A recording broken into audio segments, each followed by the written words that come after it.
नमस्कार दोस्तों, MMS news 24 में हम आज मौजूद हैं। भारत जोड़ो की जो एक यात्रा निकल रही है, इस यात्रा का नाम है संकल्प यात्रा। भारत जोड़ो फेज़ 2 की जो यात्रा है, इसमें कांग्रेस की ओर से इस यात्रा के जो समन्वयक हैं शाहनवाज शेख हमारे साथ मौजूद है।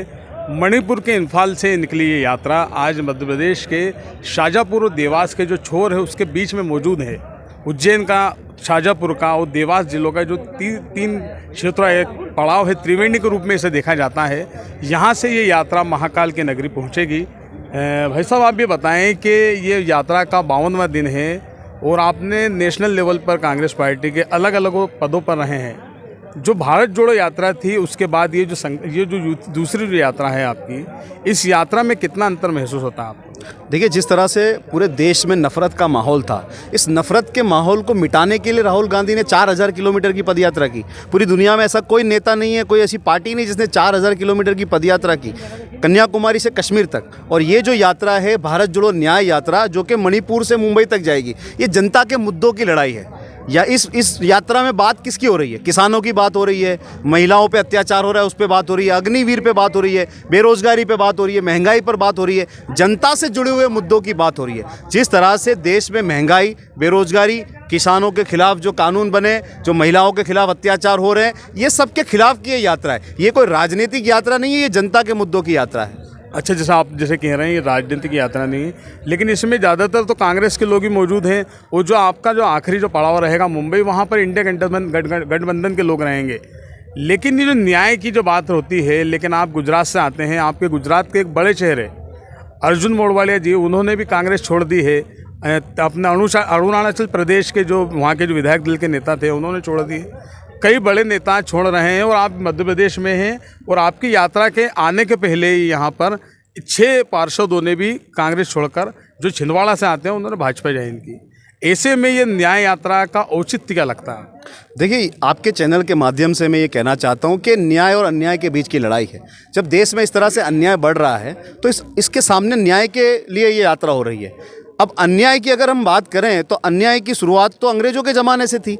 उन्होंने इस देश को, ईस्ट इंडिया कंपनी जब आई इस देश में और देश को गुलाम बनाया, तब सबसे पहले कांग्रेस के नेतृत्व में आज़ादी की लड़ाई लड़ी। ये देश की जनता के लिए सबसे बड़ा न्याय था। उसके बाद भारत निर्माण नेहरू जी के नेतृत्व में, उसके बाद आदिवासियों के अधिकार की बात, उसके बाद अगर पंचायती राज व्यवस्था की बात, IT रिवॉल्यूशन की बात, पूरी दुनिया से लोगों को जोड़ने की बात राजीव जी के नेतृत्व में। तो कांग्रेस हमेशा जब देश में किसी न किसी के खिलाफ अन्याय हुआ है, कांग्रेस ने हमेशा न्याय की लड़ाई लड़ी है। और इस न्याय की लड़ाई सोनिया गांधी से लेकर राहुल गांधी तक लड़ रहे हैं। आज के पर्सपेक्ट में अगर देखा जाए तो किसानों के खिलाफ अन्याय हो रहा है, महिलाओं के खिलाफ। मेरा कहने का मतलब ये तो सही बात है, लेकिन जो बड़े जो लीडरशिप थे, जिन्होंने 7-7, 8-8 दशक कांग्रेस में देखे, 5 दशक देखे, और एकदम जो छोड़कर जा रहे हैं, तो उस पर जो आने वाली जो आपकी कांग्रेस की जनरेशन जो है, उस पर क्या प्रभाव होगा? देखिए, MMS न्यूज़ 24 के चैनल के माध्यम से देश की जनता को मैं ये कहना चाहता हूँ कि बीजेपी को मैं चैलेंज भी करता हूँ, अगर उनमें दम हो तो पुलिस,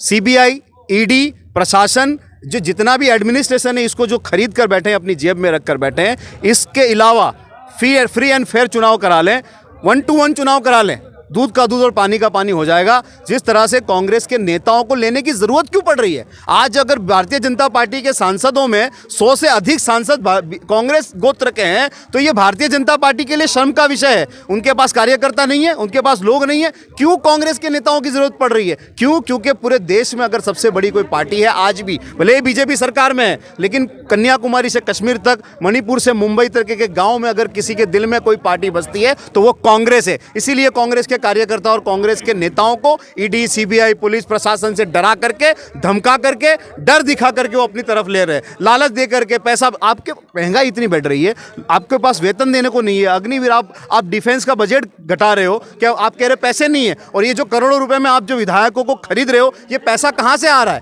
तो ये जो पूरे देश में जो आर्थिक असमानता, सामाजिक असमानता, राजनीतिक असमानता, ये सारी जो असमानताएं हैं, ये सारे जो अन्याय हैं, इस अन्याय के खिलाफ राहुल राहुल गांधी की ये न्याय यात्रा है और आने वाले दिनों में जनता इस यात्रा को समझ रही है, राहुल गांधी के विवेक को समझ रही है, उनकी आइडियोलॉजी को समझ रही है, उनके साथ कनेक्ट कर रही है। आज लाखों की तादाद में लोग कोई ट्रकों से रैली में भरकर लाते हैं वैसे नहीं आ रहे। आप देखिए लोगों अपनी घर की छतों में, अपने घर से बाहर निकल के सड़कों पर लाखों की तादाद में लोग राहुल गांधी की एक झलक देखने के लिए आ रहे हैं। तो राहुल गांधी की इस यात्रा को लोग कनेक्ट कर रहे हैं और यात्रा से हमें फ़ायदा भी हुआ है। कांग्रेस पार्टी ने कर्नाटक में सरकार बनाई, तेलंगाना में सरकार बनाई, हिमाचल में सरकार बनाई। हमने इस यात्रा को जनता की यात्रा बनाई और जनता ने स्वीकारा इस यात्रा को। आने वाले दिनों में 2024 में भी इस यात्रा के माध्यम से जनता के मुद्दों को उठाने का जो काम हो रहा है, इंडिया गठबंधन देश में सरकार बनाने जा रहा है 2024 में। अगर व्हाट्सएप यूनिवर्सिटी और नेशनल मीडिया जो बिक गई है, ये तो मैं आपको धन्यवाद देता हूँ, सलाम करता हूँ यूट्यूबर्स को,